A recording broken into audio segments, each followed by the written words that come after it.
İkinci Dünya müharibəsi illərində dünyadakı iki qadın gəmi kapitanından biri. Şövkət Səlimovanın cəbhəyə verdiyi töhfələr eyni adlı filmlə auditoriyaya çatdırılır.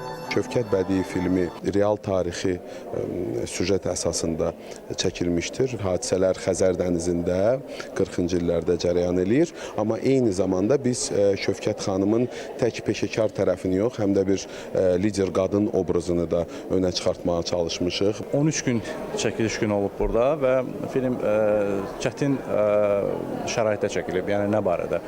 Çəkiliş dənizdə 40 dərəcə, 43 dərəcə istidə, yayın ən isti vaxtlarına çəkilibdir. Çox qısa müddətdə indi filmə baxacaqsınız, belə bir nəticəni almaq, mən düşünmürəm ki, hər hansı bir komanda bunu eləyə bilərdi. Komandada bir sıra tanınmış aktyorlar yer alıb. Ekran əsərində Şövkət rolunu gənc aktrisa Nəzrin Abdullayeva canlandırıb.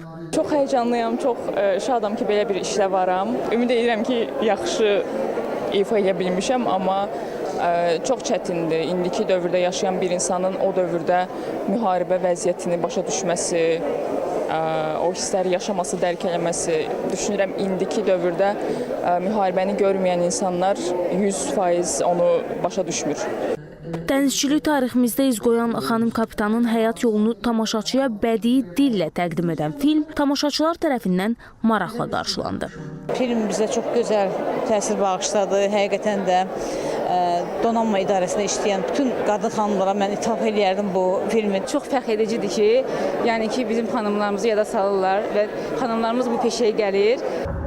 Bugün Xəzər dəniz gəmiçiliyinin donanmalarında xanımlar müxtəlif vəzifələrdə çalışırlar. Mavi sularda dastan yazan ilk qadın gəmi kapitanımız Şövkət Səlimova haqqında çəkilən bu filmin zərif cinsi nümayəndələrinə fəaliyyətlərində mayak olması diləyi ilə.